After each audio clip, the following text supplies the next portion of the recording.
Good evening, everyone. Good afternoon, everyone. It is 3:30 and it is 3:32. We are going to make a adjustment to our agenda this afternoon to begin our committee meeting with the beginning of year, the BOI academic performance data for school year 19-2020.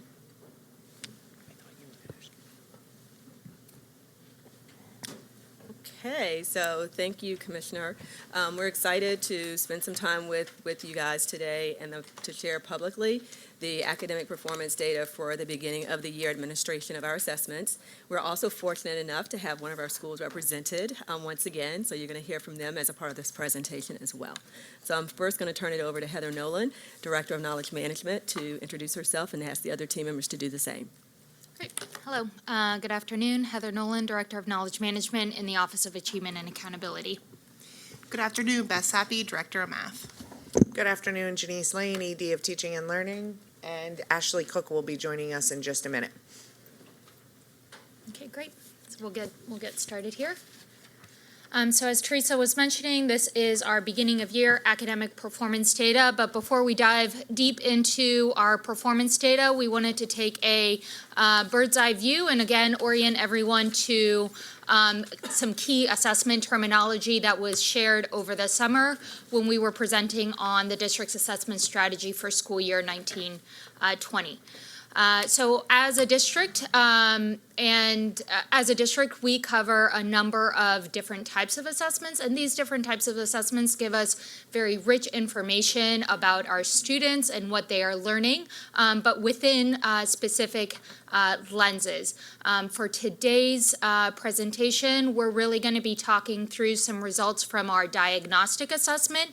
And again, our diagnostic assessment is a pre-test that helps us know what our students coming into the academic school year knowing from their prior years. So this is before any teaching has really happened in this academic school year. What is that pre-existing knowledge and skills from those students? And then we're going to be sharing some results from our interim assessments. So these are more periodic assessments that tell us how much or what our students have learned once they've been given instruction by teachers and done a number of other school activities within that period of time. So to that end, the assessments that we will be focusing on for the beginning of year with regards to our district mandated ELA in our K2 area, it is Amplify, Dibbles, TRC. And in our math, we will share some results from our ANET assessment and our iReady assessment. In grades 3 to 5 on ELA, we will share results from our iReady BOY, and then on the math end, our ANET assessment and our iReady BOY, and then in 6 to 8, as well as in high school, we'll be sharing results from ANET and iReady BOY, and also iReady BOY for ELA.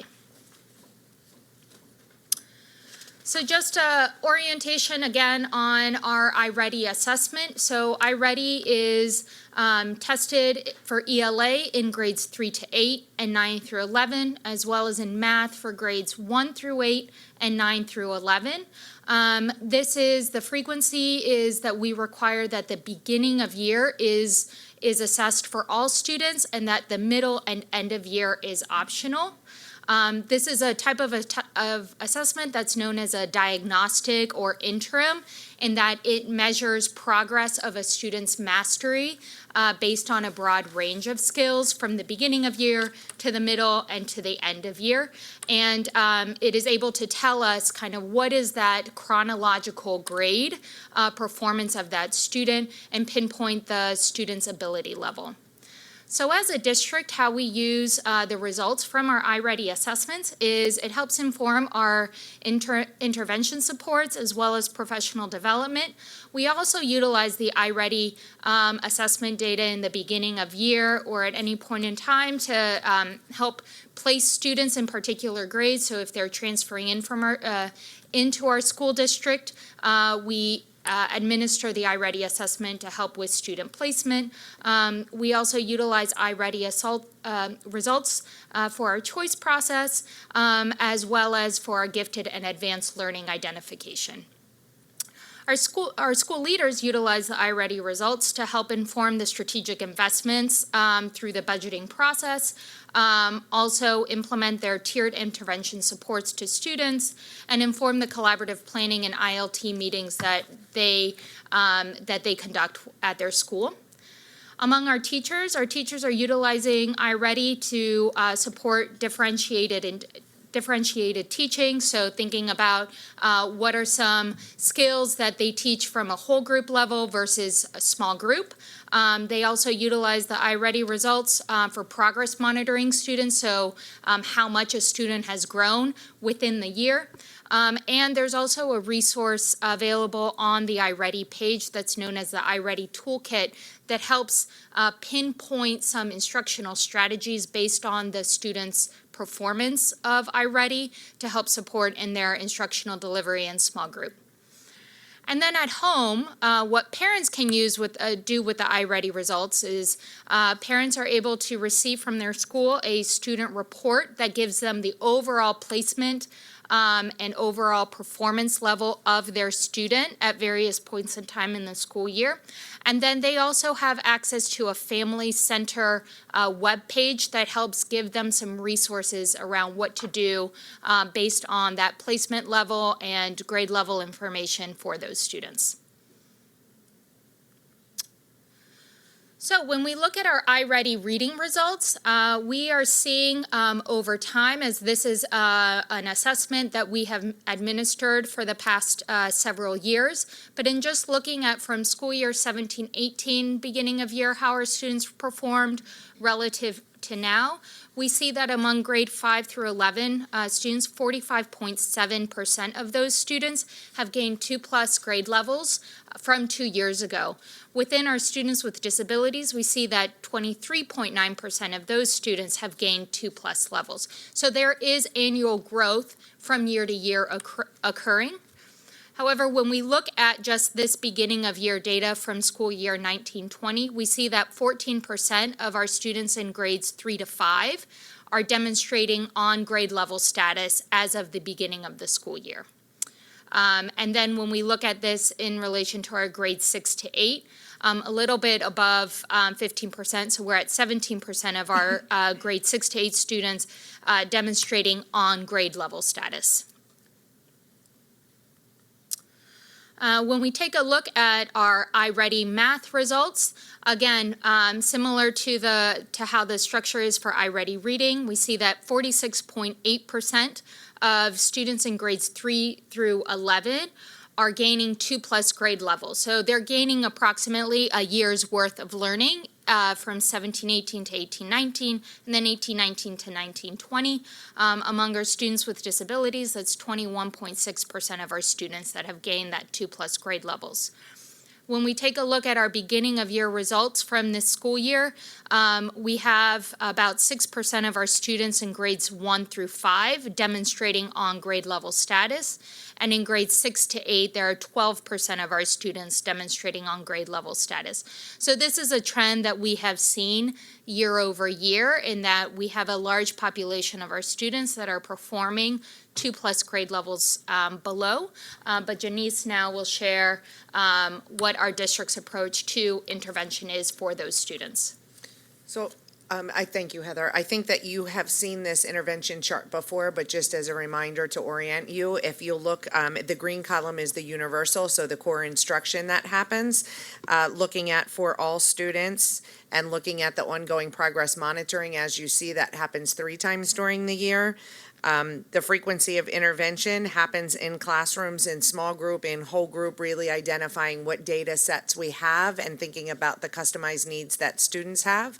So pulling them into small groups, et cetera, to address those skill deficits or extensions as needed. That happens across the entire school year. And then finally, that is with the general educator and sometimes co-educators in the classroom. So today we did a learning walk. There was a classroom where it was a general educator, a special educator, and an ESOL educator working together in that classroom. When you move to the right, what you'll see is that for some students, they need more intensified service, so we call that the strategic layer. That does not replace the core instruction. They still get their core instruction, but as you look down those columns, what it means is it's a smaller group in instruction. It happens at various times, but no less, than once every 2 weeks for that progress monitoring. We're really careful to make sure that students aren't labeled and set in a place for longevity, but that there's ongoing progress monitoring to see if students can move within or out of a group. Also thinking about the duration of the intervention, typically there is a 4 to 6 week period of time. And same way around the qualified teacher. So this could be a smaller group, so it could be a gifted and advanced learning teacher. It could be an ESOL teacher, a specialist, an interventionist, a para, et cetera. Again, knowing still that that intervention won't be enough for all students, there will be another layer of students that will have that intensive service, again, in addition to their core. But this will be either individualized or small groups, again, based on the data of what skills need to be assessed and taught. It is continuous, but no less than once a week when they are getting monitored. So what's the ongoing look at the data around that intervention? Mainly because the frequency of the intervention increases. There's not a guideline that says it has to be every day. It's just more than it is in the strategic tier. And then looking at the duration of the intervention, because this is a more strategic long-term, it's a 6 to 12 week intervention to really think about what is the cadence of learning that has to happen over time, because the skill deficits would be larger here. And finally, that is also a qualified teacher. You'll see there a number of folks that are qualified to do that intervention. But again, that is a smaller group or one-on-one intervention. The idea here is as the district continues to investigate based on our numbers, we have a number of schools that are in our multi-tiered systems of support where we're going through and looking at what are the systems and structures that work the best to collect the data, to provide the interventions, and to ensure that the progress monitoring is happening on a regular basis so that that can inform the rest of the work across the district with interventions. So that was just that was just an overview of our district's approach. Now I'm going to swap out and bring up Mary Rodman Elementary School so that they can share some of the great work and investments that they have made with their use of iReady as well as other assessments available. The graphs that you see up above show from the left-hand side what the school's overall performance was in school year 16-17 and how they're performing in school year 19-20.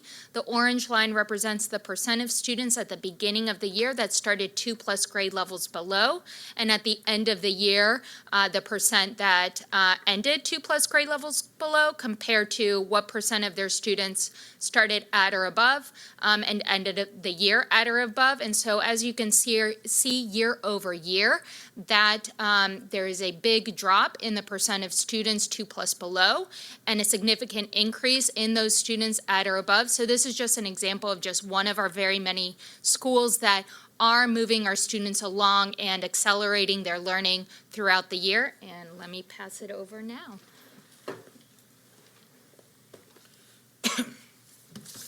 Welcome, Principal Guzman. Thank you. Thank you for having me. For those who don't know me, I'm Dave Guzman, principal of Mary E. Rodman.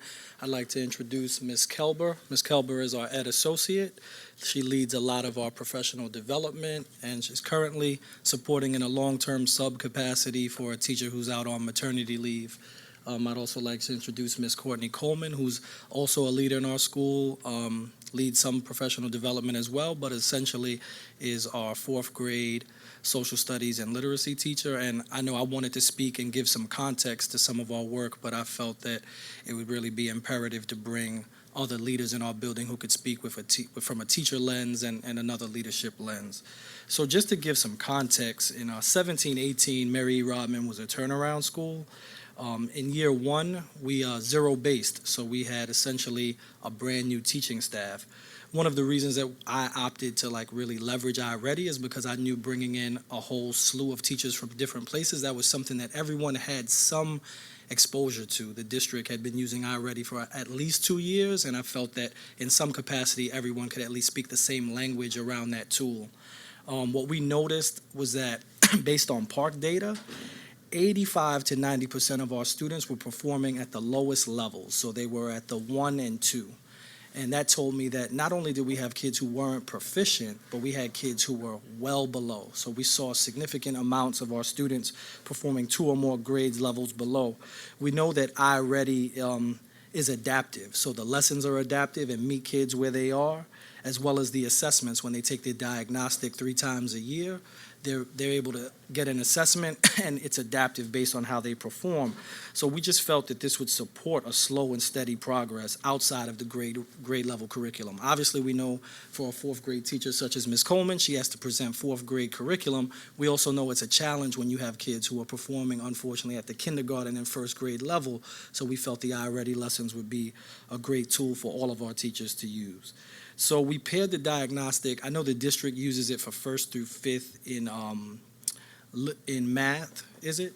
Mm-hmm. But not literacy. We actually opted to go 1st through 5th for math and literacy across the board. But we were real intentional, again, around this being not just a diagnostic where we analyze data, but a tool that we would use as an intervention school-wide, essentially just the lessons. This is something that scholars can also take home and not only work on in the building. What was really interesting was that by the end of the first year, 2017-18, a lot of teachers get SLOs based on the March data, and that's what is considered the end of year assessment in March. But actually our kids go to school right through June, and our scholars wanted to be on grade level or closer to grade level so much that they were pushing our upper grade level teachers, our 3rd, 4th, and 5th grade teachers, to give the assessment again in late May, early June. So not only was there buy-in from the staff around using this tool, but kids really bought in around the competitiveness, not amongst each other, but within their own self, this intrinsic motivation to want to grow. And since then, we've been administering the iReady assessments, what we call BOY, MOY, EOY, and EOY too, because the students have really bought in, and if they buy in, obviously we want to leverage that. Ultimately, I feel like we have a strong data-driven culture at our school, and furthermore, a culture of improvement, and I think that trickles down to our scholars. I think it's important to note that iReady doesn't work in isolation, but it works in conjunction with our end-of-module literacy assessments with wit and wisdom, as well as our ANET interims. We were pleased to see that ANET, I always look at how we're doing, and I compare our progress to what the district is doing, because we're competitive at Mary E. Rodman, and I looked at every grade level, 1st through 5th. We outperformed district on ANET by, in some cases, 20 points, greater than 20 points, but typically around 10 points in every grade level. And I feel like that just speaks to how we are leveraging iReady, but also utilizing it to triangulate data. And I think it's also, I'd be remiss if I didn't talk about some of the the thought partners and just some of the partnerships that allow this to work. So as you may know, Mary E. Rodman is a 100% project school, and I work very closely with other principals, Mark Martin, Danielle Cromartie, Nick D'Ambrosio, and Chris Turk.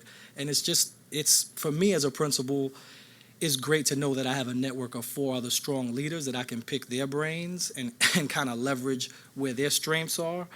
But in addition to that, the 100% project allows us to have professional development every Friday, as well as, most schools typically in my past as a principal, we would have 1 monthly meeting, per the union contract.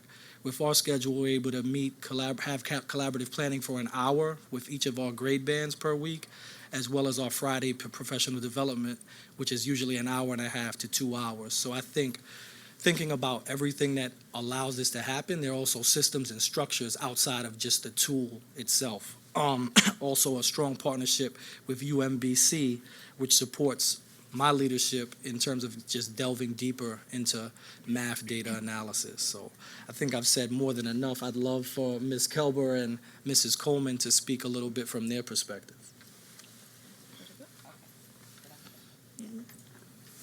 Good afternoon, everyone. I just jotted down a couple of things that I know our teachers and the staff do to help us attain these goals. Well, first and foremost, our instructional leadership team, which is comprised of course, our administrator made a good job that it's equally representative from all our staff members from grade levels, even though we're a small school. Excuse me. Our priority was to decrease the 2 or more grade levels below through small group intervention. So administration and our ILT built small group intervention time into our instructional block 4 days a week. Since Friday is our shortened day, we get out at 1:45. That's usually the day that small group doesn't happen, but Monday through Thursday in most classes, small group intervention starts, and it usually begins the classroom instructional day, which makes sense because we talked about that scaffolding the day, so that students start off practicing the skills at their grade level, and then we get into the grade level curriculum of the heavy lift of wit and wisdom. So if wit and wisdom is working on figurative language or inferencing in small group, prior to that, they're working on first grade level inferencing or second grade, so that the translation is not that hard. Also, as Mr. Guzman said, an investment in the individualized iReady lessons, the technology. We have laptop carts and tablets per grade level, headphones. We've had Wi-Fi with every move. Administration has made sure. Since we're in a swing space now, our first year when we moved in, we had to make sure we had Wi-Fi, and then in our swing space, our administration made sure we had Wi-Fi. So technology was an investment.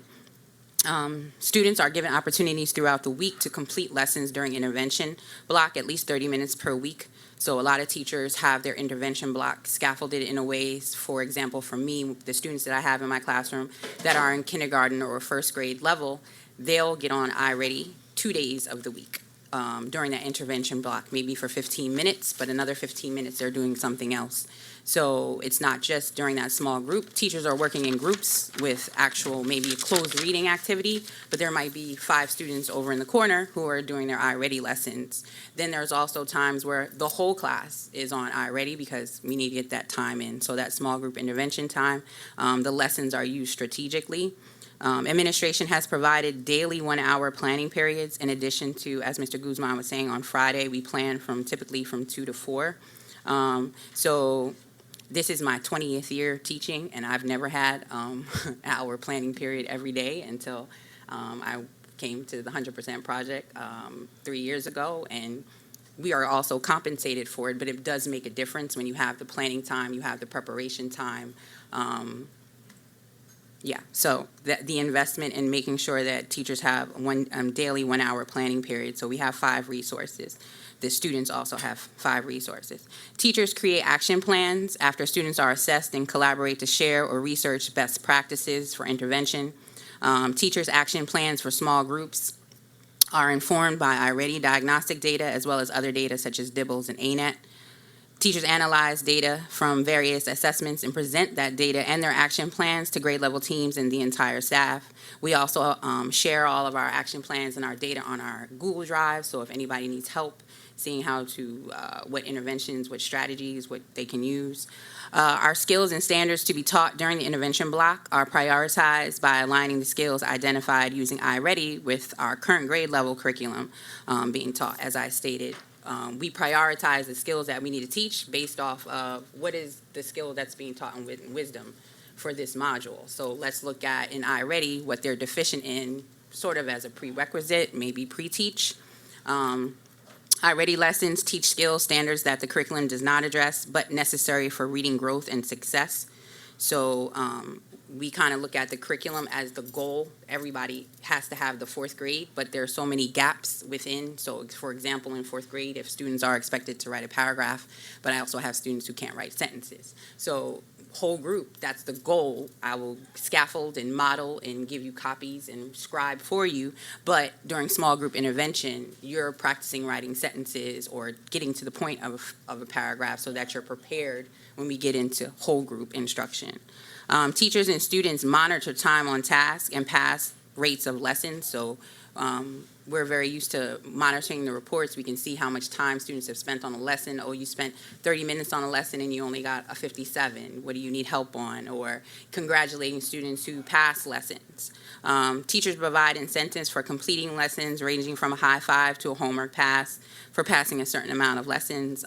For example, in 4th grade and 5th grade, we give homework every night. A popular thing is to give a homework pass. So a lot of students in 5th grade, I know in math, my counterpart, if students get X amount of 100% on lessons, he'll give them a homework pass. So that's something that they strive for. I've also heard that they're allowed to get on Prodigy. So sometimes there's an incentive behind passing the lesson. So you'll occasionally hear kids shout out in class, I got 100 or I got an 80.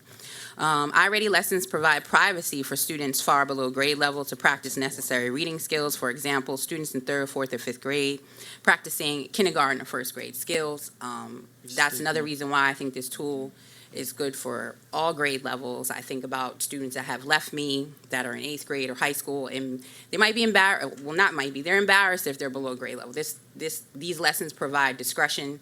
I have students who are practicing letter sounds, and if I did that, and I did work in a small group in the back of the classroom, practicing sight words or letter sounds in 4th grade. Yes, I'm helping them, but you're kind of those emotions that students have to deal with in a discrete way. We can still practice those skills, and they can still feel confident and feel like they're part of the class.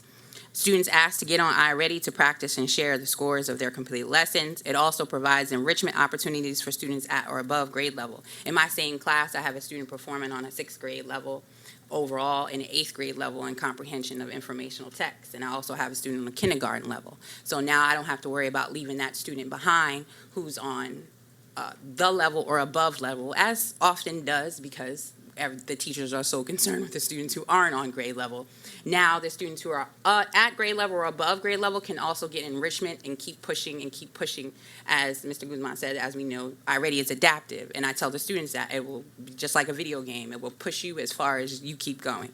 So it helps out with the students who are at and above grade level as well. Every classroom has a color-coded data wall. All of our teachers have color-coded data walls in their classroom identified by student IDs where students can track their progress and visualize their goals. Students are encouraged to practice lessons at home, particularly on a recess. Most of the students know how to log in. We also monitor that when they're at home on recess, how many times, but we don't penalize it if you don't have access. It's not punitive if you don't have access. Students present their data to parents at student-led conferences. So as Mr. Guzman said, we're 100% school, so we have student-led conferences where the students present the work, what they've accomplished during the trimester, and in all grade levels, they present ANET, they present iReady, they tell their parents where they're at, what their goals are for the end of the year, and that's what students do. Parents are informed about the benefits of having access to online lessons. We try to brand it like it's your own personal tutor.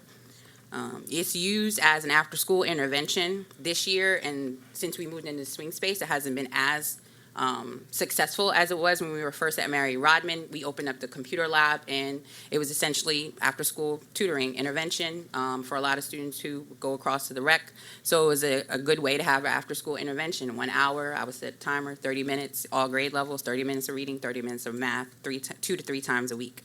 And student-teacher conferences and discussions about reading levels and goals. I know in most classes, whenever there is an assessment like this week, when I get back to class, we'll be doing MOY. After they finish the assessment, most hands go up. What did I get? I want to know, how can I improve? How can I get better? So it automatically fosters discussions about reading levels, intrinsic motivation, the importance of reading, and getting students comfortable about talking about their reading levels and how they can improve. So I hope that helps. Sorry. And many of the things that Courtney said about reading are true for math as well. In my 3rd grade class that I'm in right now, I have kids kindergarten to 4th grade, so they are in the moment taking the test. Many of the students that are really, really far behind are missing skills that we don't even touch on in 3rd grade. But because we have these lessons during intervention time, they are able to work on those things like shapes or just basic counting skills that we don't address during the main lessons. And during small group, then I'm able to address the more current skills that relate, the prerequisite skills that relate to the skills that we are working on a daily basis. So it just allows that extra practice that they may not get otherwise. Also, the kids, when they share their data, they explain with their parents, they explain, this is my goal, this is what I need to do. So they really begin to think about the cause and effect. Here's what I'm doing in class, here's how it's going to impact my skills. They are very excited. I started iReady today, and as soon as they finish, how did I do? Did I grow? They're very excited, invested in that, and it's about them. Like, nobody else knows their data, but they're them. As soon as we get the MOY score, they start to set their goal for March, and this is what we're going to do to work towards that goal. So it really motivates our students. Thank you. Thank you. Principal Guzman and your team, Dr. Bundima has a question for you. It's really not a question, it's a comment. I was really impressed with your professional development. I wanted to ask you, can you hear me? I Yes. wanted to ask you, when you have professional development on Friday, does that include all the teachers participate? And Essentially, doing that, since it's so often, which is a great idea, I think, do you allow for the teachers to be leaders in each of the workshops or whatever you do, to give assignments to different teachers so they can present topics that might be one of the weaknesses of one of the faculty or the teachers? They all participate at some point. They get assignments throughout the year to allow each person to participate. Yeah, there's like systemic things that, like, I think they both alluded to, or both of our staff, like there's things where we're going to do data analysis and teachers might share, like upcoming when the MOY data comes out, there'll be 1 week for the math teachers to share their data with the entire building and another opportunity for the literacy teachers to share with the entire building. But to answer your question, I guess, about weaknesses or growth areas, we've actually are trying to move in another way, leveraging the time that we have. Having 2 hours a week is a blessing, for lack of a better word. And our leadership team really thought about this year having some self-led PD, just acknowledging that, yeah, there's some corporate PD that the district pushes down and we all need to be privy to, but just adult learning theory says that we'll all learn when we take a little bit of ownership of what we want. So teachers are right now in the process this week of identifying articles on a focus area where they want to grow in, and then they're going to be put into a cohort of like-minded individuals who are looking to grow in that same area. They'll share those articles this Friday, and then what we anticipate for January is that to actually pull some videos of maybe some best practices and not so best practices, so teachers can analyze videos as a cohort to think about, well, this is the area I want to grow in. What was a good move that this teacher made here, or what was a potential missed opportunity? So to answer, I think I answered your question. We look to do some corporate PD on those Fridays, but we also this year are very strategic about wanting to create opportunities where teachers really direct their own learning so they can own their growth. All right. Thank you.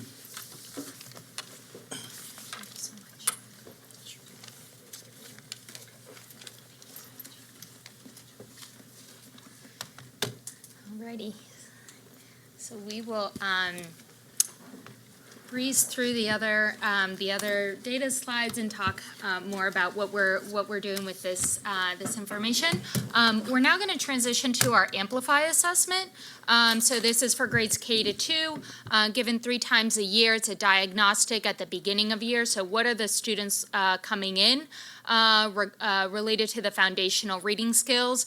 There on this slide, you'll be able to see how, as district office, school leader, teacher, and home, various audiences are able to use the data to inform their practice and their next steps. One thing we do want to note that is asterisked below is that in school year 1920, we implemented a new version of the DIBELS and TRC assessment, which are assessments that measure mastery of foundational reading skills. This year's DIBELS and TR assessments are much more rigorous than the prior years in terms of what is the scope of domains that we are assessing at each grade level. And so as a result of that, we are not able to make comparisons from prior year. And so this is considered a baseline year for this new version of the assessment. So here on this slide, you're just able to see how our overall district is performing at or above benchmark in the blue, to well below benchmark. Overall, as a district, 37.6% of our students at the beginning of the year were performing at or above benchmark. And you see that the gaps are more within the first and second grade, where a larger percent are well below. The next slides here, this is breaking down our performance by race and ethnicity, and not just showing overall, but then by grade, where are we seeing the gaps in our performance. We have data presented here that looks at performance of students by if identified as a student with disability. Our DIBELS assessment is an assessment that is not delivered with accommodations, or so it's delivered without accommodations. And so in general, we're expecting to see gaps in performance among general educators, general ed students, as well as our students with disabilities. And so this really allows us to hone in for our students with disabilities on what are the specific discrete supports that we need to provide them based on their disability type. And then we also present our data by our English learner status. So again, showing what it is overall, grades 2, and then broken down by K1 and 2. DIBELS is also able to provide us data at the subscore level, and so here are just some key data points that we've been unpacking since our beginning of year results were provided to us. So among our grades K to 1, we see that 14.4% of our students are able to identify first, middle, and last sounds of spoken words. So this is a key kind of mile marker in their mastery, gaining mastery of foundational reading skills. Among grades K to 2, a little over a quarter or 25% of our students are knowing sounds of letters and sounding out written words.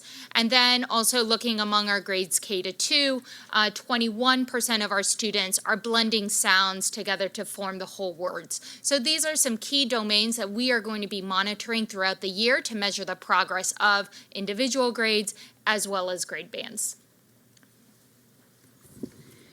And before we go into our district strategic investments, just wanted to get a little disclaimer. Heather had said that we switched to DIBELS 8th edition, and the assessment was inevitable. So our partner districts who also use Amplify, which is a provider of DIBELS and TRC, are making that switch. So we, along with the District of Columbia, LA Unified, switched this year, but other partner districts will be switching next year. So the switch was inevitable, but one of the changes that the switch brought is the ability to have some of those sub-measures that Heather spoke in that last slide will be able to be tracked across grades K1 and 2 at all 3 administrations. And our previous administration or edition of Amplify, DIBELS, TRC, each of the sub-measures weren't assessed for grade for beginning of the year, middle of the year, and end of the year. So when it came to tracking progress, it wasn't as clean cut because measures dropped off. So one of the benefits of switching to DIBELS 8th edition is that we'll be able to track these measures for those grades at all 3 administrations. And as Heather mentioned, when we come back for MOI, we'll be able to share that progress for those 3 particular subscores that we're going to be looking at more intently throughout the year. In addition, some of the strategic investments that we have made this year, and a lot of these we launched and shared with you all at the end of the year last year, will also allow us to track the progress of how some of our professional learning and some of our coaching investments are starting to pay off in teacher practice and ultimately in terms of student acquisition of language. So as you may recall, last year, we initiated and began a cohort of kindergarten through 2nd grade teachers that are a part of what we call our LETTERS cohort. And LETTERS is an acronym for professional learning opportunity that provides, it stands for the Literacy Essentials for Teachers of Reading and Spelling, and it really gives educators that science of reading, that foundational, how do I teach students to read and learn language and linguistics, that we know is currently a gap in our teacher prep and teacher ed courses. So we have a cohort of 284 general and special educators that service students in grades K to 2 that are enrolled in this coursework. It's a 2-year cohort. And when we come back at MOI, we will also be able to share with you some of their data around how they are mastering those skills, and we can correlate that to their students. We are also engaging in science of reading coursework and professional learning for our school leaders. So each month, our school principals and assistant principals engage in their own learning around understanding the science of reading and the acquisition of those early literacy skills within their community learning networks. We are also leveraging specially designed instruction, high leverage practices for all of our educators as a part of our ongoing ELA literacy professional learning this year. In regards to curriculum supports, we have for the last 7 to 8 years have had a systematic phonics program in city schools, foundations. This year, we have ensured that we have very clear expectations and additional support for our teachers in grades K to 2 that implement foundations, so we can ensure that all of our students who come through city schools have a comprehensive, systematic phonics experience. So again, as we start to look at and monitor how the supports to teachers and implementation of that phonics program is going throughout the quarters, we'll also be able to correlate that to our MOI and EOI data. In addition to that, we've also provided additional guidance and supports for our teachers in K to 2 around using their foundations data, so from the curriculum, and their Amplify data, their DIBELS TRC data, to make strategic, intentional small group decisions as they're grouping students. So one of the key features of the new version of DIBELS is that it cuts down testing time.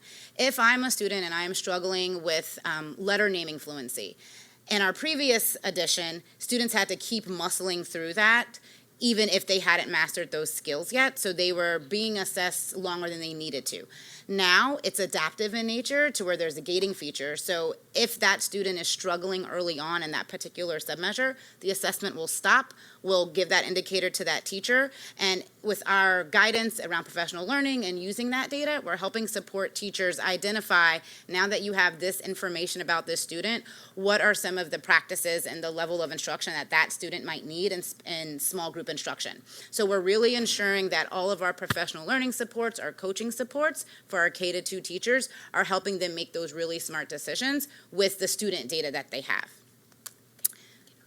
Yes.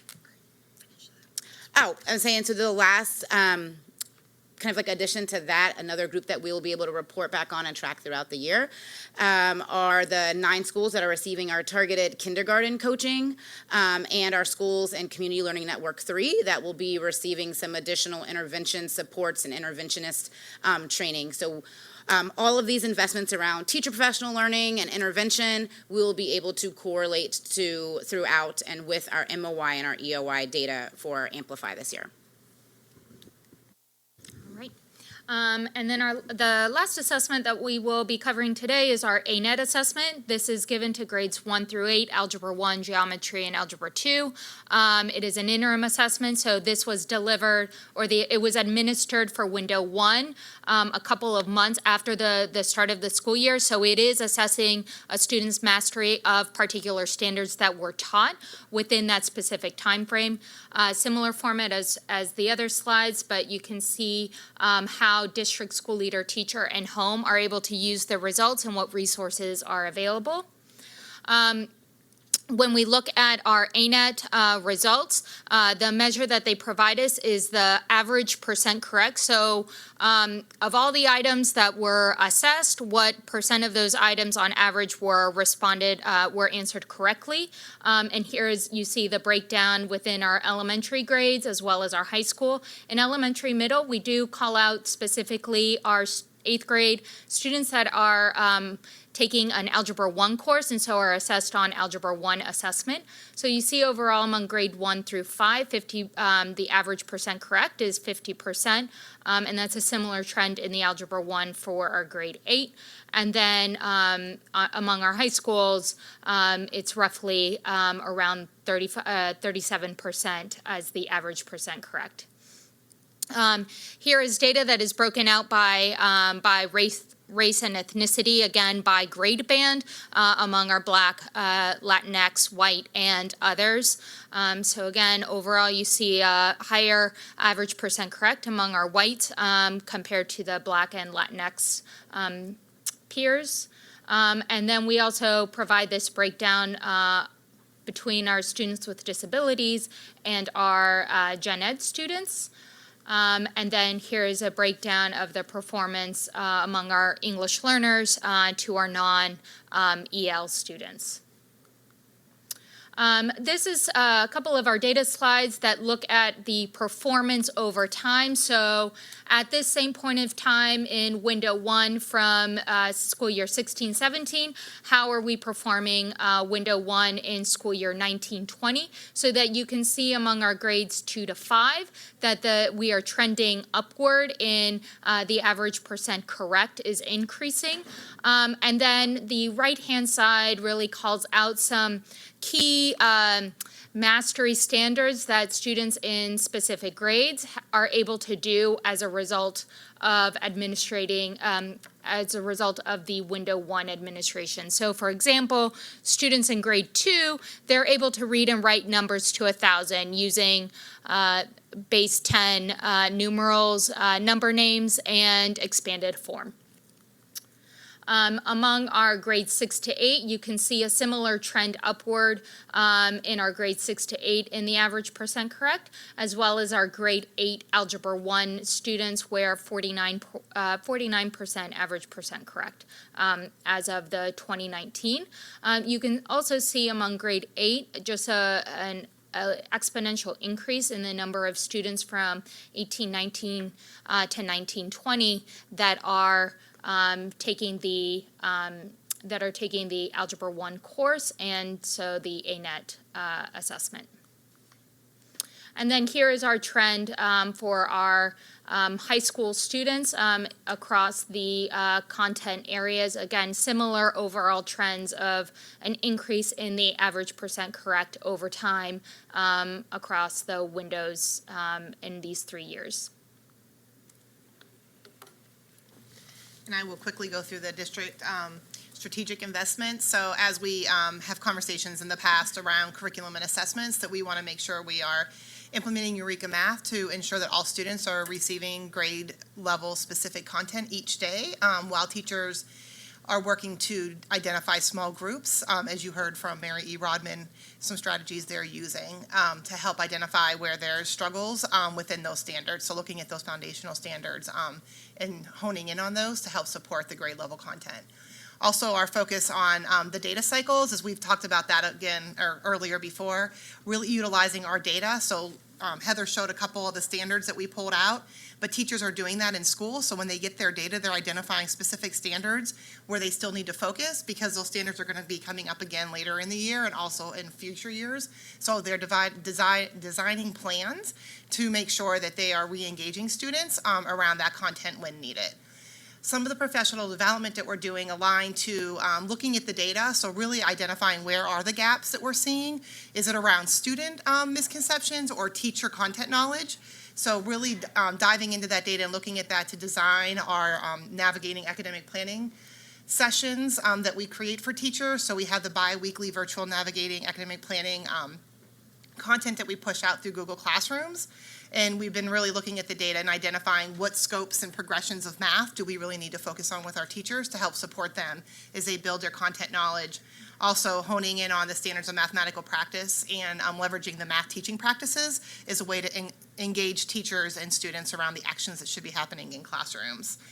We are also working with our academic planning facilitator. So those are like the math leads in the school. So once a month, they come together and focus in on data, how they're planning and coaching teachers within those academic planning sessions. So we heard from Mary Rodman that they have a 60-minute session each week, so supporting the APFs on how are they engaging their teachers during that time across all schools in the district. We are also working with all the principals and school leaders quarterly with math, so they get a math input that's really focusing in on the trajectory of learning around the math teaching practices and how they can support teachers around giving them feedback on the implementation and the planning process. And also they're doing collective learning walks around the core actions those 4 times to really get a sense of where are the strengths and weaknesses that we're seeing within classroom implementation of the curriculum. So that has been a great asset to the data that we have, so we can really see across all networks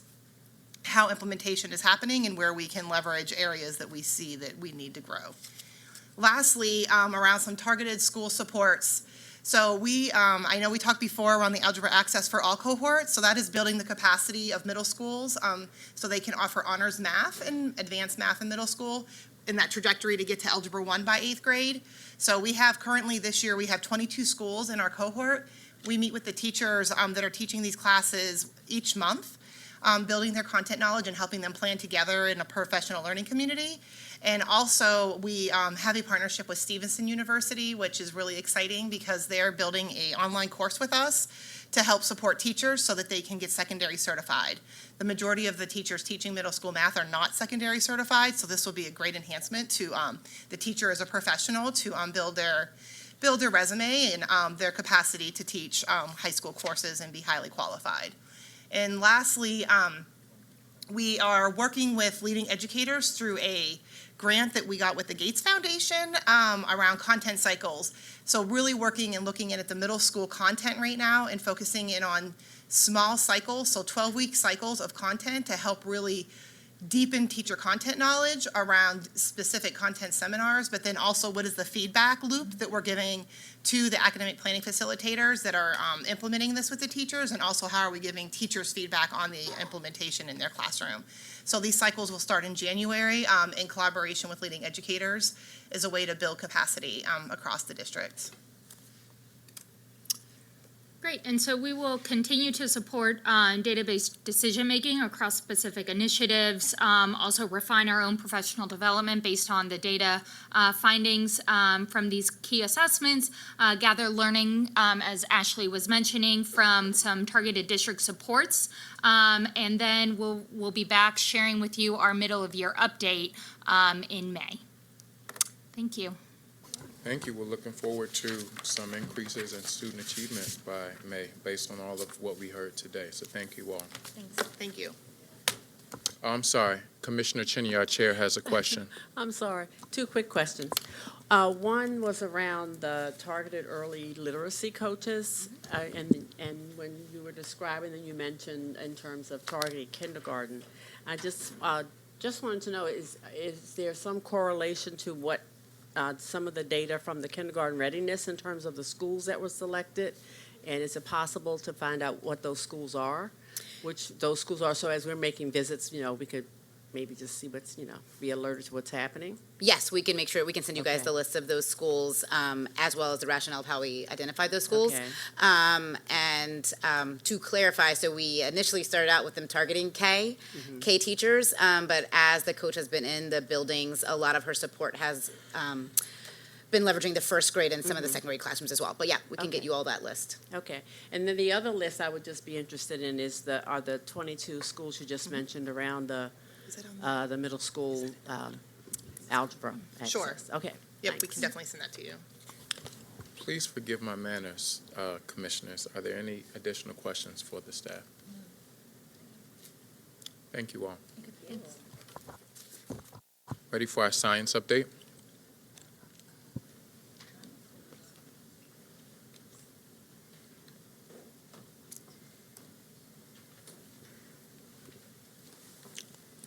Janice, I don't think you're getting up from the table. No, again. I'm gonna hang out here the whole time, and I'm still gonna stay me, so I won't introduce myself. But I am happy to introduce the science team to you.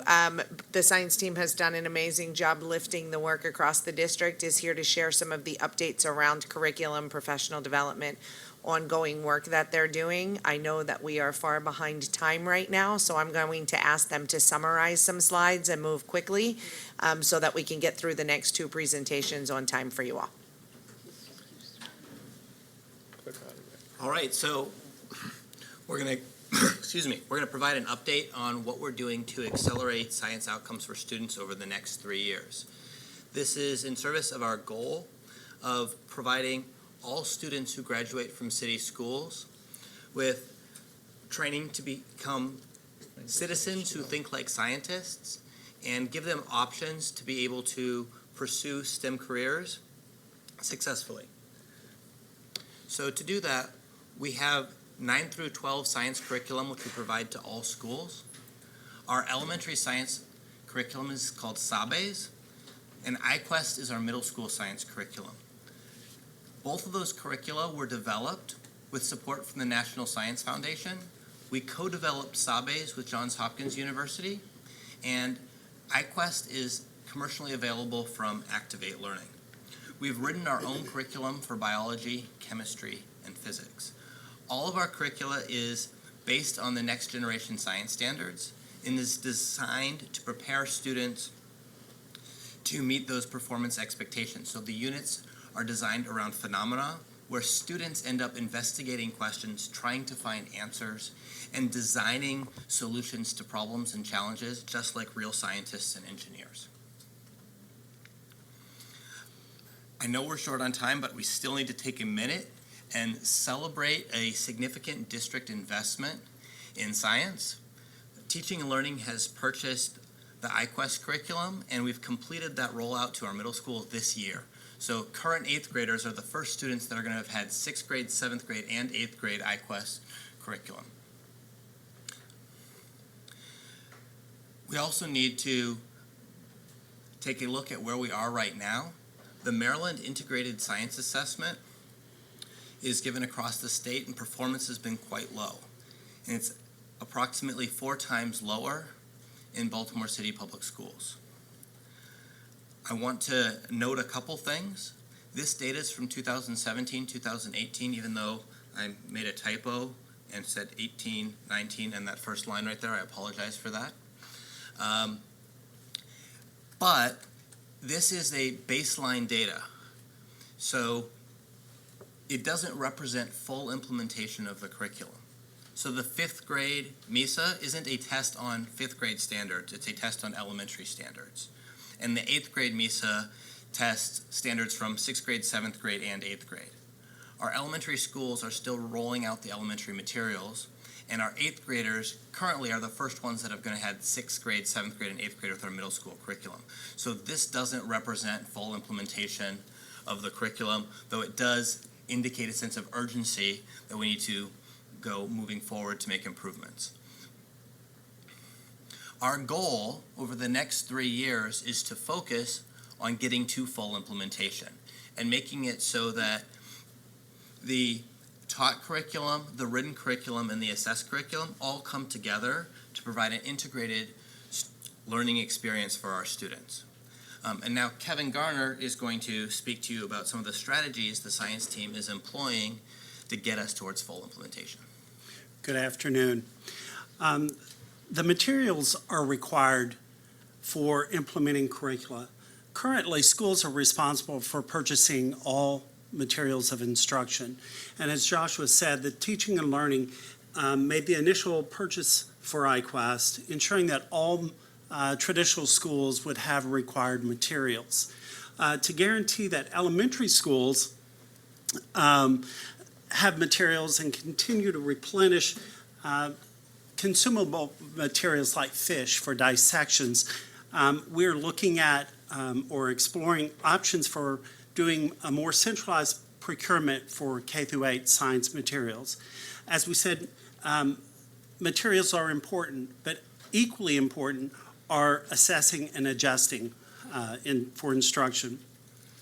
We are providing unit assessments for teachers in schools so that they can monitor their implementation and adjust for instruction. We, in our secondary courses, we are 4 of the 7 have been designated as interims and are required by the district. And we are also providing professional learning on the effective use of data and communicating the results to our school leadership. It's really important that our students have exposure or engage with the entire curriculum, and that takes time. We know that our schools want to provide science for time, but often they have meet the challenge of having several demands on, conflicting demands on their schedules. Teaching and Learning collaborated with the College and Readiness Office this past year to develop K through 8 scheduling recommendations for the 1920, and it was to make sure that we had adequate time to teach all subjects. The intention is that we move to set K through 8 requirements for this next year, for 2021, using lessons learned, and that we then move to revisit the high school recommendations for the next following year. Professional learning is another very important component of implementing curricula. We are providing conference-style, self-differentiated professional learning during our professional learning days for teachers. We also provide summer academies. In these summer academies, teachers have the opportunity to go deeper and further than they do in their own instruction. We know from the feedback from surveys, et cetera, that the teachers are valuing the summer academies, and 95% of them actually say that they are implementing what they learn into the classroom, that they're finding the confidence of the learning more about the instruction, or actually spending more time teaching the subjects. We are also developing instructional leadership for science using our Leadership Academy, our CLN learning walks, new leaders for schools, and in just a moment we'll talk about our lighthouse schools. Two of our important new strategies for supporting science this year is our science-specific community learning network learning walks, where we have joint walks with the CLN and school leadership. Another is the development of lighthouse schools. In the lighthouse schools, the purpose is to serve as exemplars for science, teaching, and leadership.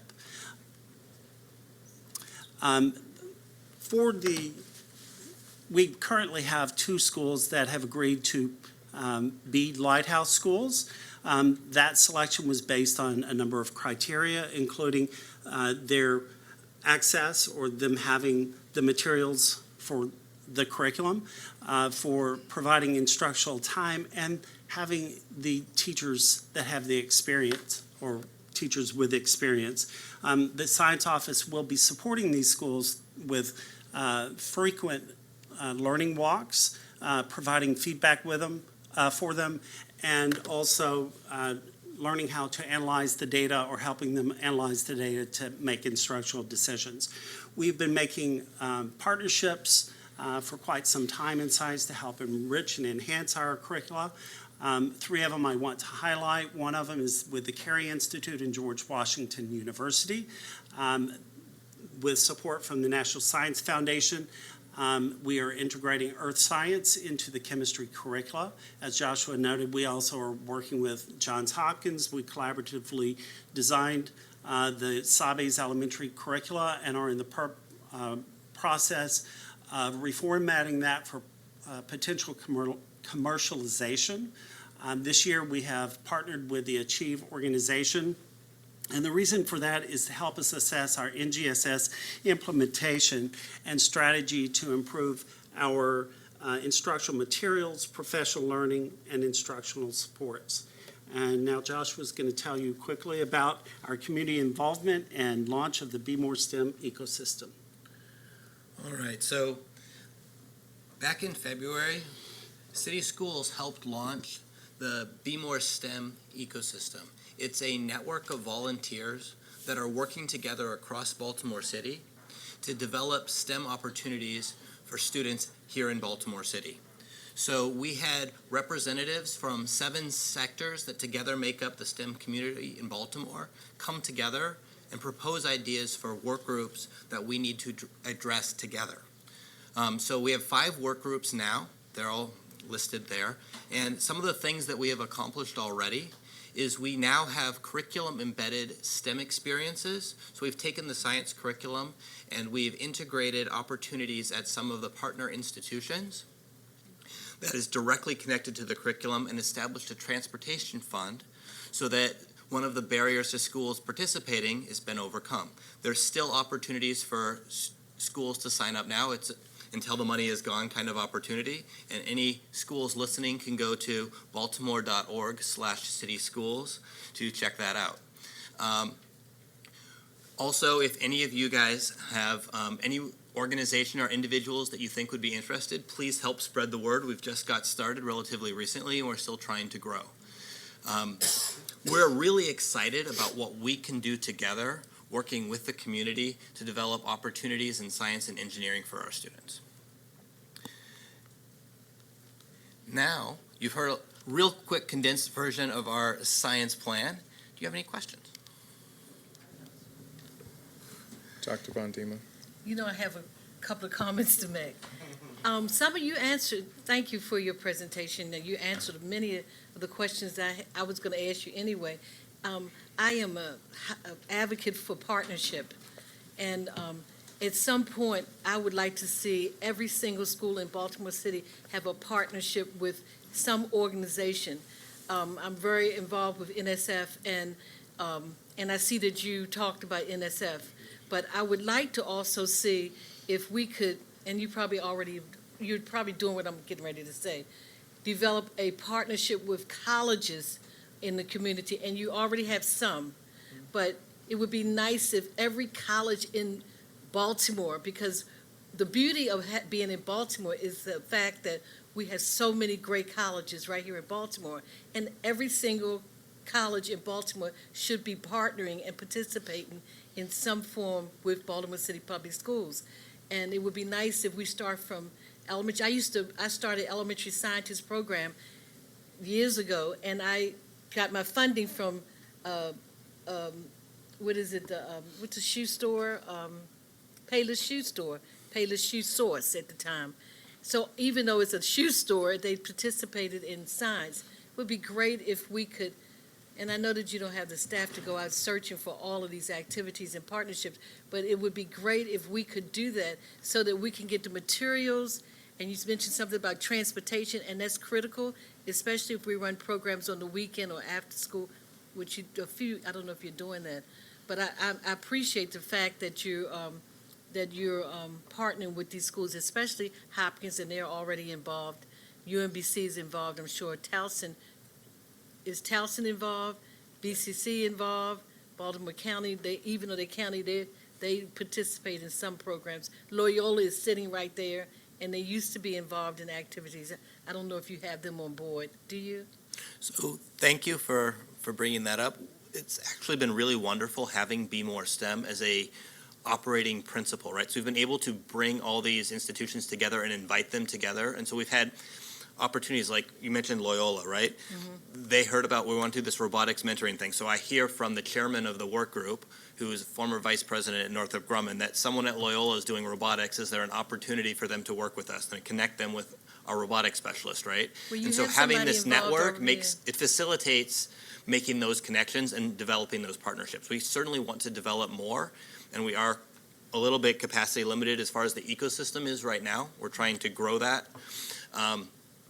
But it's really shown excellent results so far, and I have every reason to believe that it's going to continue. Well, you know, you have EPA, and I'm on one of the boards there, and they are involved in environmental issues and wetland projects. So I don't know if you have them on board, but and one day, you know, I think I mentioned this to you before. I'd be happy to, you know, meet with you and help you with getting some of these partners, because you know, this is something that we do. It would help with our resources, you know, because resources are critical.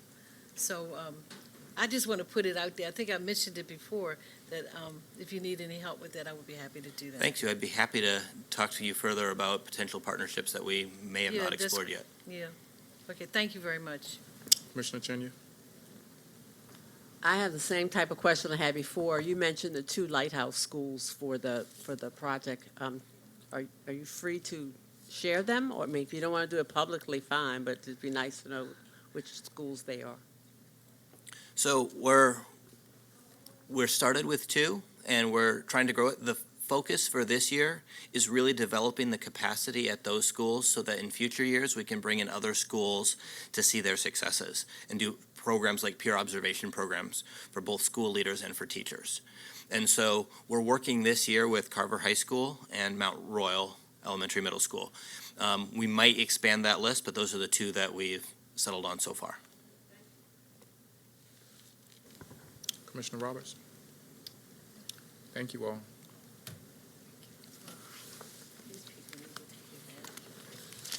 I think so. Gifted and Learning, we're ready for that update. Great. And while Dennis makes his way to the table, I will just say a similar comment to the last, that the Gifted and Advanced Learning team has done a really large effort and an effort to be rewarded across the team in building the programming that has existed in the district. Many of you who have been here before know that the continued ask was how to expand. Not only has the expansion happened, but it has happened with quality, that folks are starting to look at the work that Baltimore City is doing around gifted and advanced learning. Most recently, Dennis has received an award from the National Association of Gifted Children as the Gifted Coordinator of the Year. So that's a great asset for us here in Baltimore. And again, he and his team have led a great effort in this work. So he'll be providing an update for you today around that work.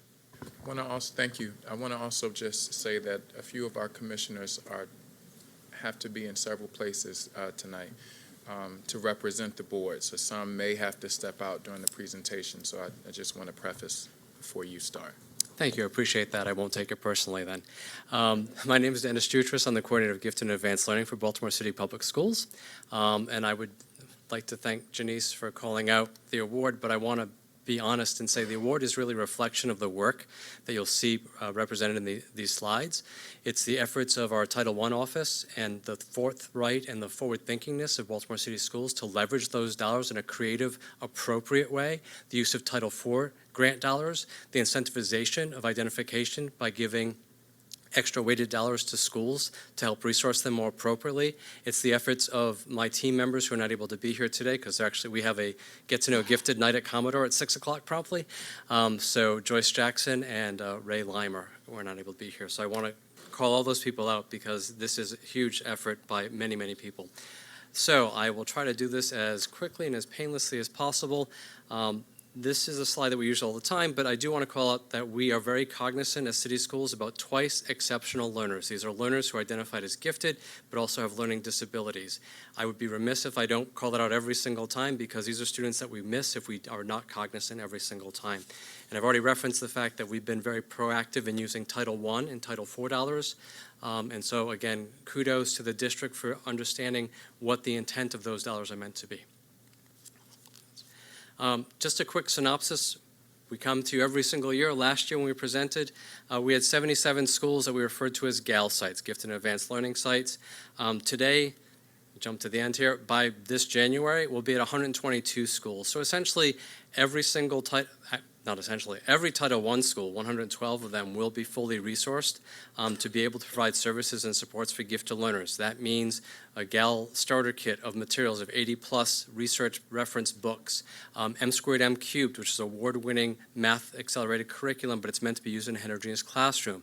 Jacob's Ladder, which is meant to be used in unison as a supplementary curriculum with wit and wisdom. The M² M cubed that I mentioned is meant to be a companion piece to the Eureka Math. So we're not doing things completely separate. We're taking what's already good, core curricula pieces, and making sure that we are raising the ceiling for all learners, not just those who are formally identified.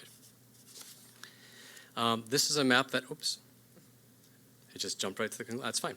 Well, if you look very quickly at the map behind you or in front of you, that's actually underrepresented because when we put this together, we were probably at 110 schools now. Like I said, we're at 122 schools overall.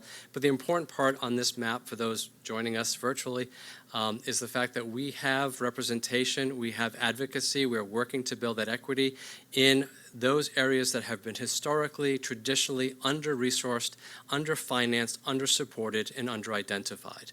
And that's the mission of our district, but certainly the mission of our particular office.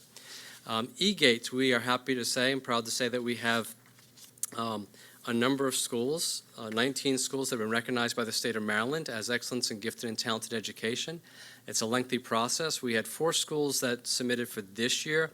I'll be honest, we're not going to have wonderful results to report out for next year, but we're pretty much at capacity. We do have more E-Gate recognized schools than any other district in the state of Maryland. So that I think speaks volumes right there. There's only so much more growth you can expect. Said I as preparing you for next year's news. Okay.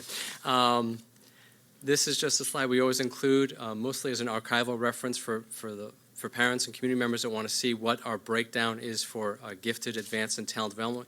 We go with a tiered system because when we looked at data years ago, we had a number of students that demonstrated above average ability, but for reasons out of their control, like homelessness, like long-term substitute teachers, like 3 schools in the same year, they weren't able to achieve. And that shouldn't be something that we ding them on. That we want to make sure that we flag these students have higher than average ability to learn and make sure that we put them on the radar of every single school that they attend.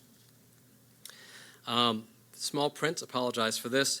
In summary, I'll say this though. Last year when we presented to you, we had a number of students that were identified for either one of those 3 tiers of identification.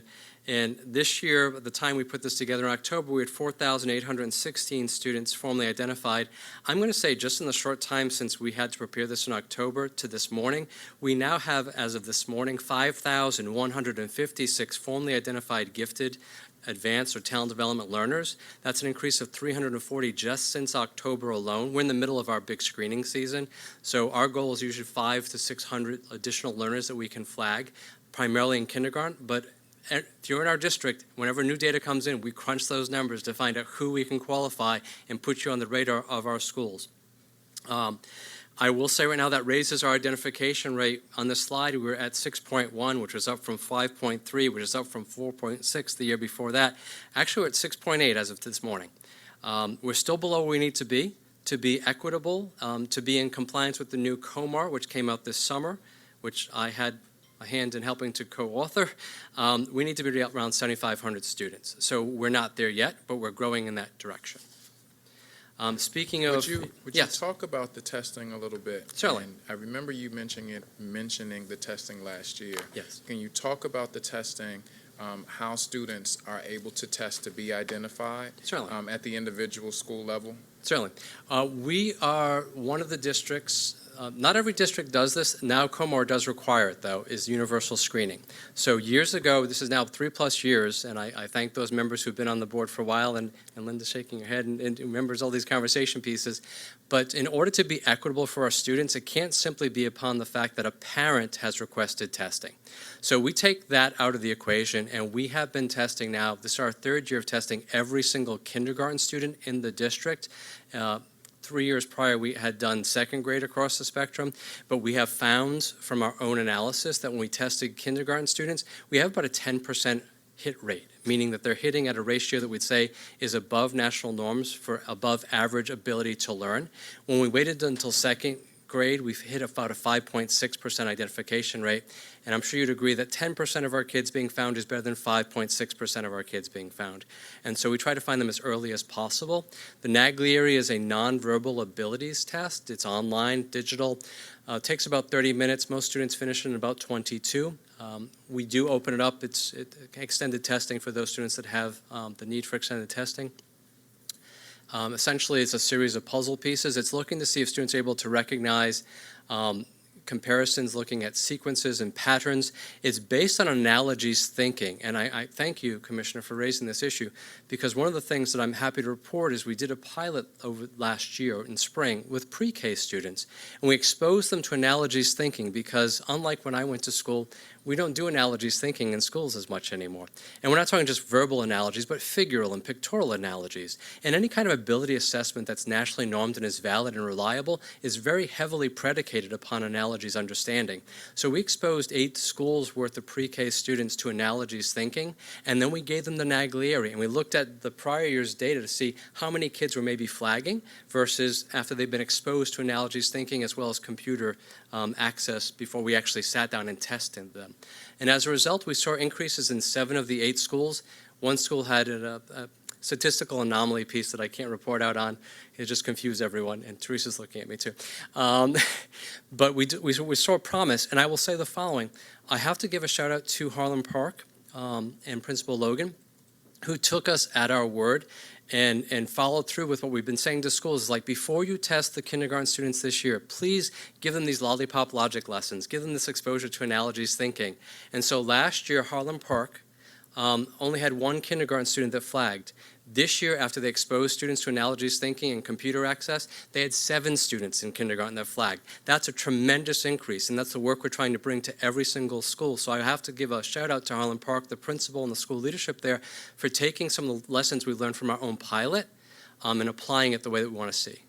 I'm not sure if that answered your question. Thank you. All right.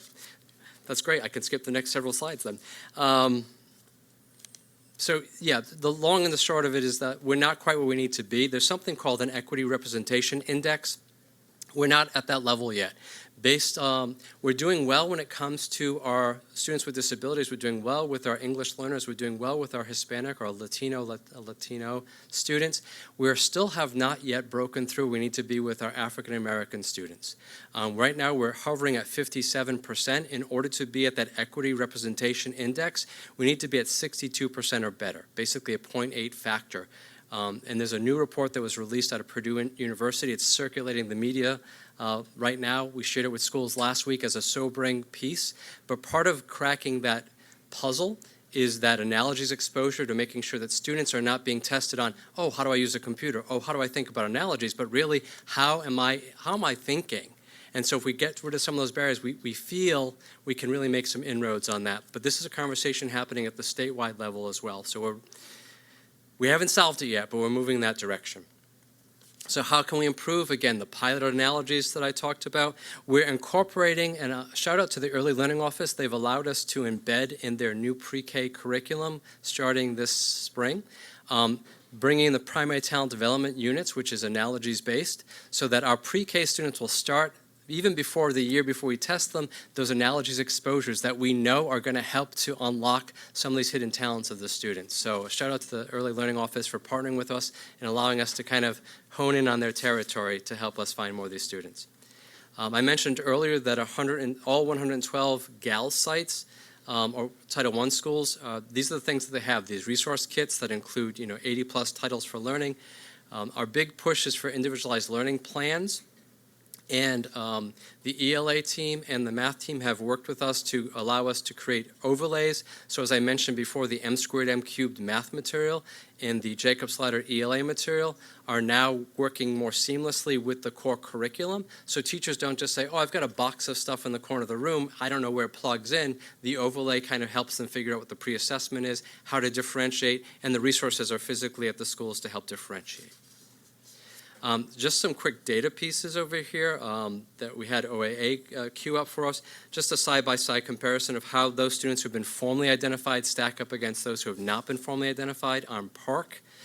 So you can see, and this should be no surprise, that students who are gifted or advanced, because we do use achievement as part of the identification, they're performing above the not identified level. But the real focus should be on the talent development students. Those are the students who have higher than average ability, but the achievement's not there yet. So you'll notice even in these slides that the talent development students are still outperforming the not identified students. So again, the ability is there. It's about growing the achievement and closing those learning gaps that exist. And same thing in mathematics, we see those things. Something that is part of the new state evaluation system, the Maryland ESSA, is that going forward, progress and growth of learning of a number of subset of students, inclusive of gifted learners, will be monitored and be part of the STAR rating system going forward. So OAA was kind enough to already start crunching some numbers and help us think through that. So the student growth percentile, you're normally looking for a 40 to 60% growth level. And again, these are basically our students compared to other students across the state who started on the same level with PARC data. And if you notice for this first one with the ELA, our not identified students are in the 44th to 49th percentile. Our gifted students, 61 and 52. And again, that's compared to other students across the state who may or may not have been identified, but had comparable PARC results starting the year. So our kids are keeping pace with their peers throughout the state in both the gifted, advanced, and actually, I call attention to that last column on talent development for 6 through 8. It's a small population of kids, but significant, 64% is something to be cognizant and aware of. And we see the same types of measures in math. So even before the state is kind of crunching these numbers, us doing a preliminary look at it, things are boding fairly well. Engineering program, I know this board is familiar with. You know that last year we added in for this fall James McHenry as a 4th feeder site, and the overall enrollment between the 4 feeder schools and Poly are 741, which indicates a record number of students enrolled in Ingenuity. I do want to spend a little bit of time on this slide because this is new to this particular presentation. And this is something Dr. S has shared publicly as well, but we put an investment of time at the high schools now of thinking about what advanced placement needs to look like as an opportunity for all learners. So if you look in the side-by-side analysis, last year, if I was doing this presentation, I would have told you only 22 of our 29 high schools had at least one AP course. This year, all 29 of 29 have at least one AP course. Last year, we had 83 AP teachers. This year, 106 AP teachers. Last year, I could tell you 22 teachers have been trained formally in all of the 3 prior years combined. I can tell you happily, this summer, 51 teachers were trained in this year alone, and we're committed to another 50 to 60 this summer as well as part of our use of Title IV, leveraging Title IV grant money. Last year, we offered only 130 AP sections across the district. This year, we're offering 165 AP sections across these schools. And last year, we had 3,085 students enrolled in AP courses. This year, 3,812, a growth of 23.5%. While enrollment in AP class alone is not enough, I have to say the fact that we have more teachers who are better qualified and formally trained than ever before, and I taught an AP for a long time. This is my 21st year in the district. This is the first time I can recall that such an outlay of support to recruit and to train those people in front of AP students has been offered by this district. I think that's good. I think that's nice. I also would like to, perhaps moving forward, hear about the amount of students that are sitting for the exam, the advanced placement exam, and perhaps how they are scoring on the assessment also. Yeah, that's an excellent point. I agree 100% with the notion of we should be as close to 100% of our students enrolled taking the test. We are unlike some other places, I won't name the districts, who game the system and they only allow the kids that they think are going to pass the test to take the test. We pay for our students. I grew up in a system similar to that. I know.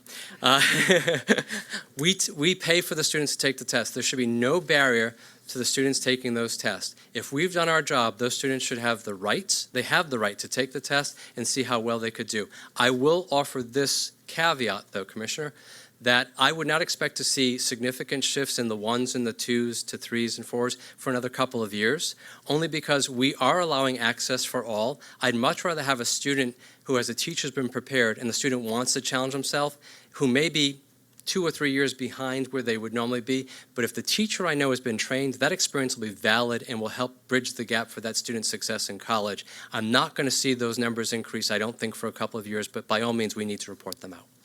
But thank you for raising that. Professional learning, that's just there for people who want to reference it, because I want to move this along. Just a horrible picture, but this is actually just a part of the, Baltimore City has actually made its presence known in the state of Maryland for its participation and also support of gifted learners. So that's just a screenshot of last year. We had 200 teachers that attended the state conference in gifted. We had 200 teachers this year attend. Dozens of them have been recognized by their peers across the state. They've offered dozens of conference sessions. This is something that would not have happened 5-6 years ago when city schools was not even in the conversation regarding gifted services for students in city schools. I don't want you to think that you have to rush through this. Can you go back to slide 19 and discuss a little bit about the professional learning process? Certainly. Thank you. Yeah, so we've offered, one of the big investments we've done is the creation of online modules. We now have over 12 online learning modules that teachers can access at any given time. They're about 45 minutes in duration. They run the entire gamut from Gifted 101 to social emotional needs of gifted to bibliotherapy to primary talent development, a wide range of things. And according to the ITD, who did analysis for me, We've had tens of thousands of hits on those since the 3 years that we've had that up, which is significant. It's one of the more visited pockets of online learning modules offered on TSS Blackboard, which is encouraging. But we've also partnered very richly with the Center for Talented Youth. In fact, that's one of the people the people presenting tonight for the parent session at Commodore for us. But they also do, every time we have quarterly district-wide PD, or if we have our GAL liaisons together, Center for Talented Youth comes out pro bono, gives us professional learning, gives us the latest and the greatest on research, and exposes those teachers to those opportunities. And again, like I said, the last couple of years, we've had 500+ teachers and principals attend the MEGS, the state conference on gifted education, to learn from their peers and to present to their peers as well. And we have a small group of people matriculating through Notre Dame to get their certification in gifted education as well. Are we paying, is that at No, our but we cost? negotiated a somewhat reduced rate for the first cohort, and we did allocate some funds. So what happens if you tell me that you're going through Notre Dame as part of a Baltimore City school, your books are covered. I can cover your books, which is an important out-of-pocket expense for most teachers because most of them can get reimbursed for the tuition, but they can't get reimbursed for the books. So we put money aside for the books, which seems to be appreciated by the teachers. Some of our partnerships that we've highlighted, of course, Center for Talented Youth, Ingenuity, Maryland Educators of Gifted Students, Maryland MISA, Maryland State Advisory Council, University of Maryland School of Medicine, which I will call out more specifically. On the left-hand side for supports, that's what my team of 2 people do with supporting schools with customized PD and ILP review and teacher mentorship. The CTY, Center for Talented Youth, they have allowed us access to a gifted curriculum that we're the only district in the country that's allowed access to it. There's one school in PG County that still has access to it, but we're the only district that really has access to it.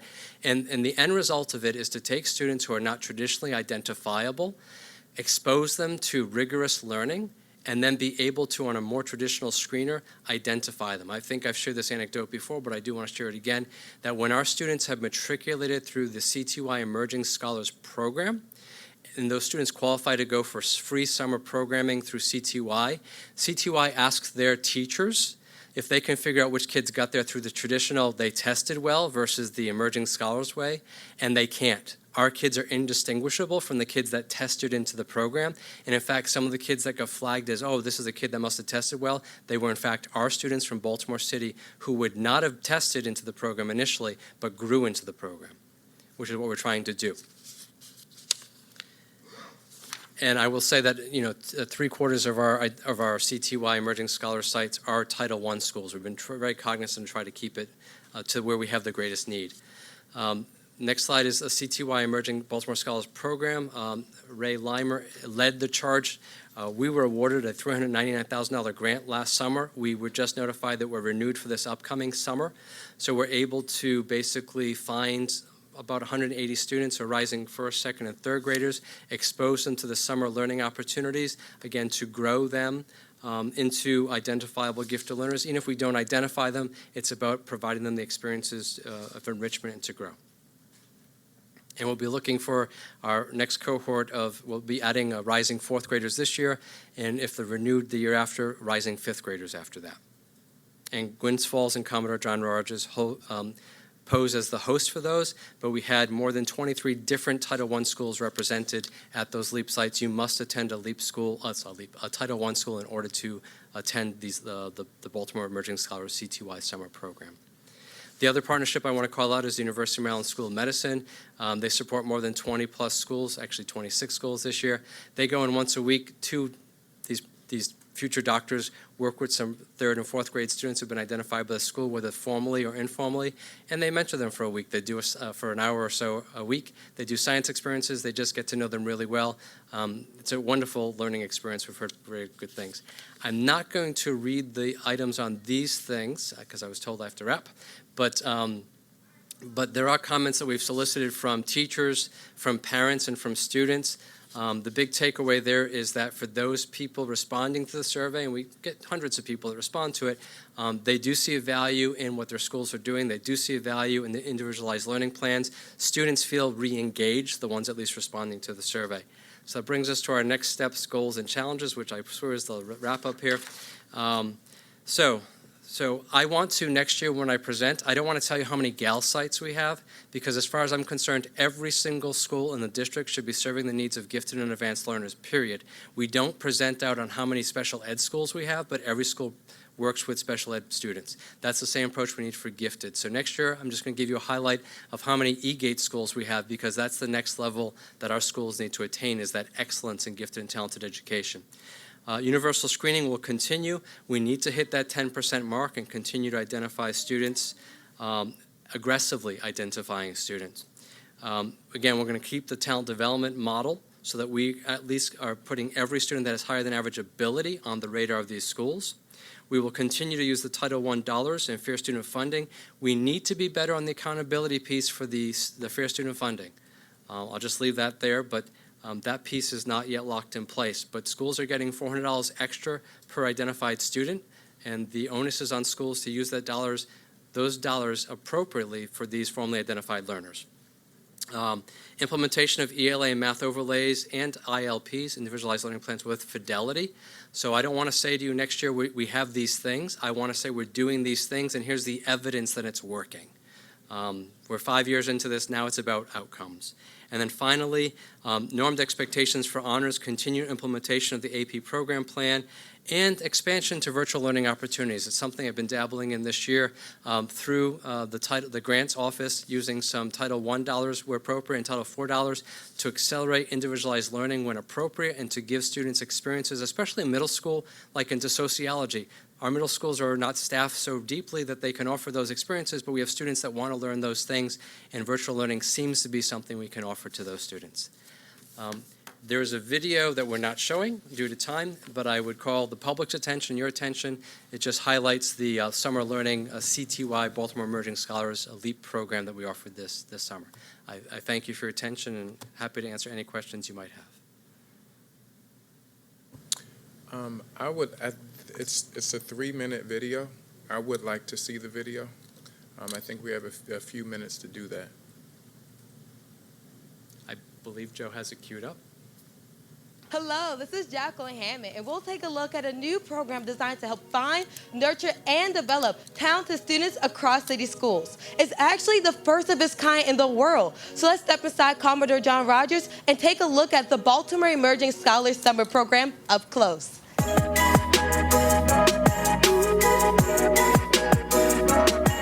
Yeah, I look at this as a game changer. One, it creates opportunity, and also it creates exposure for these kids. City schools and Johns Hopkins Center for Talented Youth work together on a lot of programs, including this one. CTY gives students access to a program that could help them to be formally identified as gifted or advanced. We have tons and tons of students who are incredibly high potential, incredibly bright and intelligent, but haven't had the opportunities to display that in the typical school setting. This summer, 180 students from across the city are taking part in the Baltimore Emerging Scholars Program. Students are learning complex skills and how to find the meaning of different concepts on their own. Tearing up all of the paper to make a rainbow recycling paper. Kids were able to read the Lorax yesterday and learn about conservation and efforts and how kind of being wasteful really hurts our planet. And then today we were able to use scraps of paper to make new and hopefully beautiful rainbow paper for them to use throughout the week. We're making rulers and we're going up with partners and we're measuring things in the classroom so we can know what measurement and data is, and we're using inches, feet, centimeters, all that stuff. So we give students the agency to create that meaning on their own, whether that's, okay, I want my ruler to have 5 subsections. One's gonna have 5 inches, one's gonna have 15, and one's gonna have 3.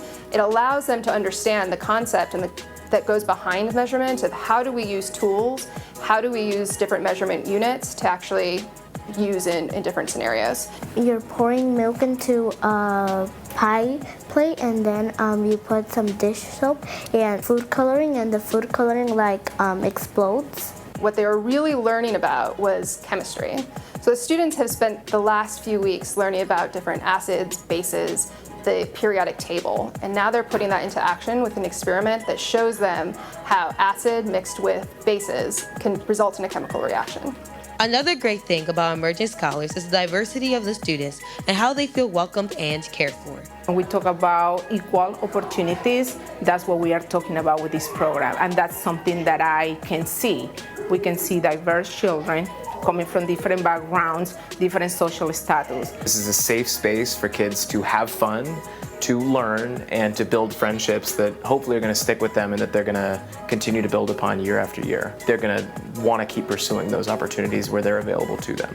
With an increased desire to learn, students will be better prepared, more engaged, and able to access more rigorous content that may lead to them being identified as gifted or advanced in the future. It's been really amazing to see how happy kids and adults are to be here at this program. This is hands-on, engaging, rigorous science curricula. They'll be able to take things that they learned this summer and relate that to things that they're going to be doing during the school year. They teach you cool stuff, and it's awesome. They help students become smarter by teaching them some things that they don't really know, so they can grow up by knowing it in their in a test. The Baltimore Emerging Scholars Summer Program will be covered for the next 3 years, and for every year the program is running, they'll add a new grade level. They plan to fund the program themselves in the future to ensure that it becomes institutionalized in Baltimore City. Well, this has been Jacqueline Hammond for the State School Student Media Team. See you next time.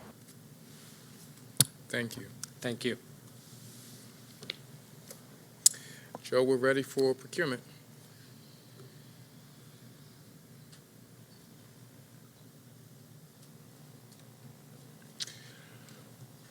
Thank you. Yes.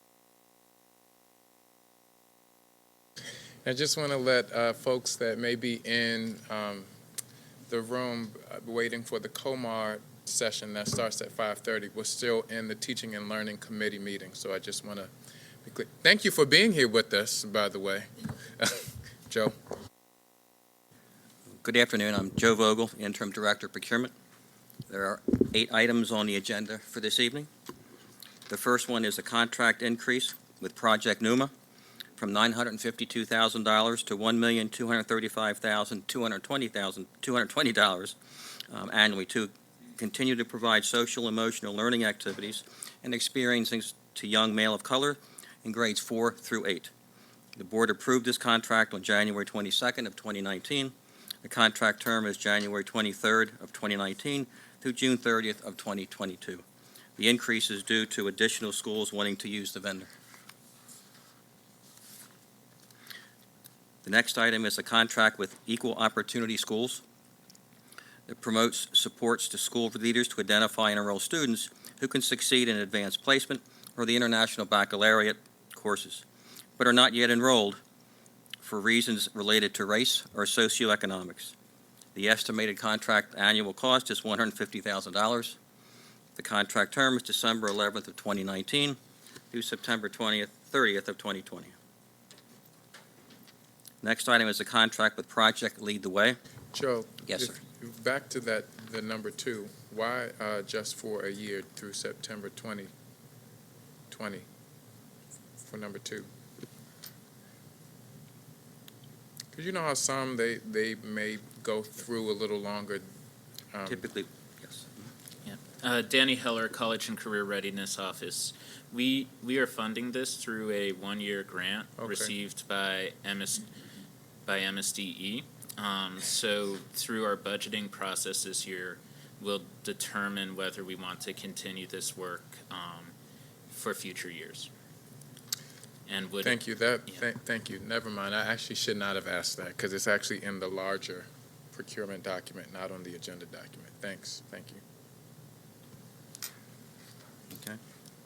The next is a contract with Project Lead the Way to provide a comprehensive approach to STEM education. The estimated annual contract amount is $319,000.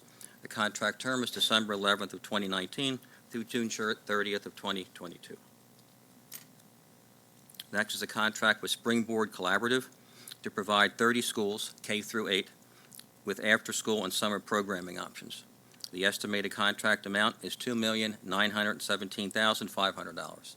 Contract term is December 11th of 2019 through September 30th of 2022. The next item is a contract with Pride Youth Services to provide youth development services. The estimated annual amount of the contract is $150,000. The contract term is December 11th of 2019 through June 30th of 2022. Next item is a contract with Future Makers to provide enrichment services and programs for our students. The estimated annual amount of the contract is $75,000. The contract term is December 11th of 2019 through June 30th of 2022. The next item is a contract with Baltimore Algebra Project to provide mathematics tutoring and study groups for students during and after school. The estimated annual contract amount is $90,000. The contract term is December 11th of 2019 through June 30th of 2022. Joe, can we go back to Pride Youth Services? Yes. Would it be possible to, I looked the program up, but I would be eager to know more about what the program actually offers or specifically offers, and if that can be placed in the actual letter before it comes to the board for, the full board for approval. Yes, sir, I can do that. I appreciate that. And then for a question about, and this could be for Chief Jones also, how do vendors submit evidence for ESSA level consideration? Good afternoon, everyone. Teresa Jones, Chief Achievement and Accountability Officer.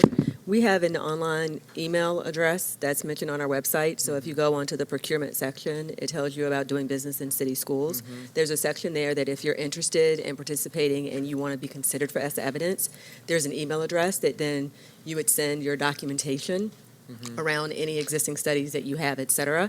That allows us to then conduct a review. And if you don't have an already pre-existing study, you can also share with us your logic, model, or theory of action and cite other relevant research as a way to qualify at that lowest level, which is a level 4.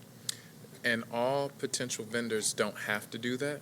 They do not. It's a consideration if in fact they want to be considered for the use of federal funds, because otherwise you can use a different variety of sources, so you don't have to go through that process if we're using general funds or other grants. Okay. And would you be able, Joe, this could be for you, but for the Baltimore Algebra Project, I'm unfamiliar with the TABE assessment. Okay. I know that they're using that to support their programming. I'm curious to know what that assessment is.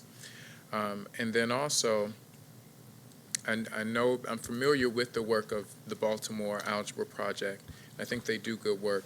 I'm curious to know what the correlation between their programming is and student success. What is that correlation at other schools besides the one listed in this letter? I think it's Career Academy. Mm-hmm.